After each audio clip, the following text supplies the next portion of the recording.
BB sama TB berapa? Sampai elu, dokter. Iya, dokter cabul.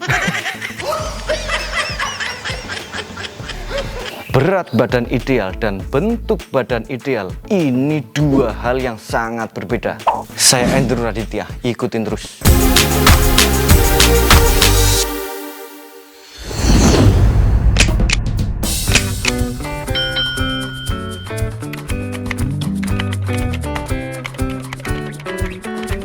Berat badan ideal ini didefinisikan sebagai kondisi berat badan yang seimbang dengan tinggi badan seseorang secara umum. Dengan kata lain, tubuh terlihat tidak terlalu kurus dan tidak terlalu gemuk. Nah sekarang cara menghitungnya gimana? Ada dua cara. Yang pertama, perhitungan Broca. Rumus ini ditemukan oleh Dr. Pierre Paul Broca pada tahun 1871 dan kemudian dipopulerkan oleh Dr. B.J. Devine pada 1974, 100 tahun lebih. Contohnya seperti ini. Tinggi badan pria 170 cm dan wanita 160 cm. Berdasarkan rumus Broca, pria akan ideal dengan berat badan 63 kg dan wanita akan ideal dengan berat badan 51 kg. Screenshot kalau perlu. What the fuck? Yang kedua, yang paling populer dan sering kita gunakan dalam dunia kesehatan, dalam kepentingan medis, atau kita kenal dengan istilah BMI, Body Mass Index. Dalam bahasa Indonesia dikenal dengan IMT atau Indeks Massa Tubuh. Sama seperti rumus Broca, berat badan menggunakan kilogram, tetapi jika Broca menggunakan cm pada tinggi badan, BMI menggunakan meter. Saya ambil contoh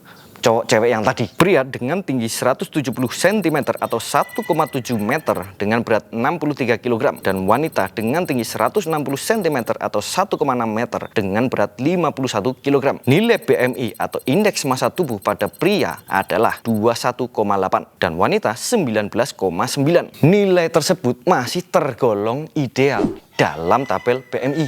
Tetapi terdapat perbedaan kategori nilai untuk pria dan wanita seperti ini. Terdapat juga perbedaan standar klasifikasi antara WHO dan Asia Pasifik. Gampang kan?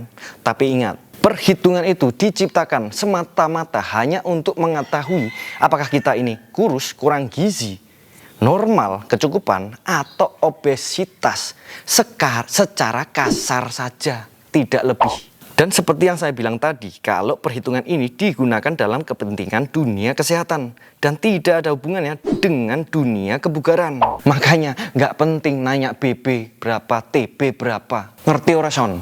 Sap, salah.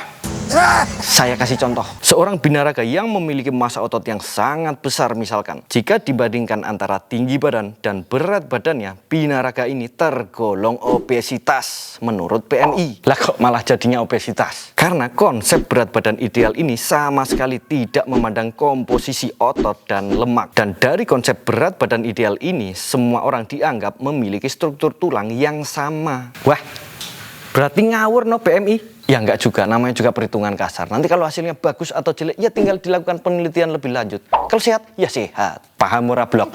Siap, goblok. Kenapa harus ideal? Untuk mengurangi resiko obesitas, terutama bagi yang terlalu gemuk. Tapi ingat, gemuk bukan sembarang gemuk. Ada yang gemuk hanya gemuk saja, lemak hanya terdapat di bawah kulit. Berbeda dengan gemuk, tapi memiliki visceral fat atau lemak yang ada di dalam organ dalam. Itulah yang berbahaya. Nah sekarang, bentuk tubuh ideal. Apa itu? Bentuk tubuh yang berat badannya ideal. Matamu masuk. Weh, salah.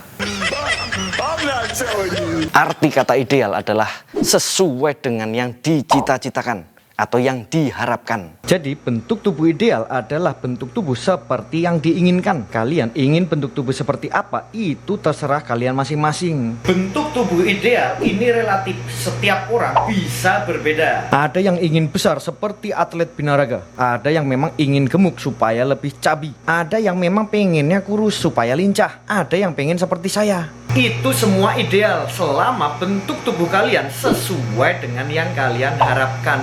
Kalau saya pengennya besar. Apanya yang besar? Manuel. No.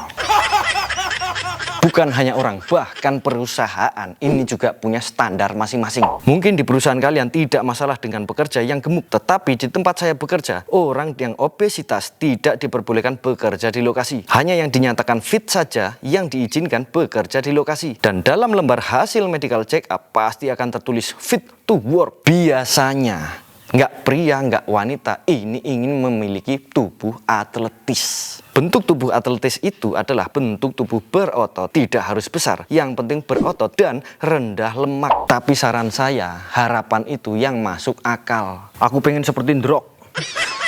Nah, itu nggak masuk akal. Maksudnya gini, setiap orang punya tinggi badan, struktur tulang, bentuk otot, bahkan pola distribusi penimbunan lemak yang berbeda-beda. Jadi, bentuk badan setiap orang juga bisa berbeda-beda dan bahkan bisa mustahil untuk diikuti. Dengan kata lain, tidak mungkin saya memiliki badan seperti Om Aderai. Simpelnya seperti itu.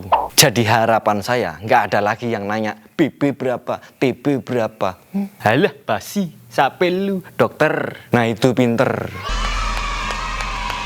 Yang jelas, bentuk tubuh atletis ini tidak diraih hanya dengan berharap.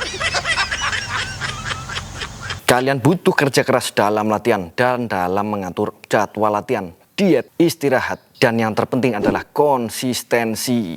Buat kalian yang bingung harus ngapain, mulai aja dulu. Buat yang baru pertama atau pemula, kalian bisa cek di sini atau nanti saya tuliskan juga di deskripsi. Jika bentuk badan sudah seperti yang kalian harapkan, kalian hanya butuh konsistensi dengan program yang sudah kalian jalankan. Itu untuk otot, untuk urusan otot. Jika lemak, ini beda cerita. Besok saya bahas mengenai apa itu diet. Yang jelas pola distribusi penimbunan lemak setiap orang bisa berbeda. Ada yang merata, ada yang mungkin perutnya dulu atau pipinya dulu. Setiap orang bisa berbeda. Yang umum adalah berlawanan dari gravitasi, yaitu dari paha naik ke perut, dada, leher, dan pipi. Jika kalian diet untuk bakar lemak, umumnya hilangnya juga kebalikannya. Saran saya, daripada nanya BB sama TB berapa, coba lihat di cermin. Apakah bentuk tubuh kalian sudah sesuai dengan yang kalian harapkan atau belum? Jika sudah, pertahankan. Jangan pedulikan orang bilang kurang A, kurang B, kurang besar, kurang kecil. Jangan dipedulikan. Yang punya badan kalian, fokus sama yang ada di cermin. Itu tadi gambaran mengenai bentuk badan ideal dan berat badan ideal. Semoga bermanfaat. Jika dirasa suka, jangan lupa like. Subscribe juga biar nggak ketinggalan tips-tips atau informasi-informasi bermanfaat lainnya. Tetap semangat. Sampai ketemu lagi. Buat teman-teman yang mau gabung sini. Workout bareng Indonesia. Komunitas latihan rumahan, fitness, gym, dan kalistenik. Tempat kalian belajar, tempat kalian diskusi, tempat kalian berekspresi. Kalau pengen tanya jawab, bisa tanya jawab di situ. Ntar kalau nggak ada yang jawab, ya saya yang jawab. Tapi mungkin agak slow respon kalau saya yang jawab. Jadi harap maklum.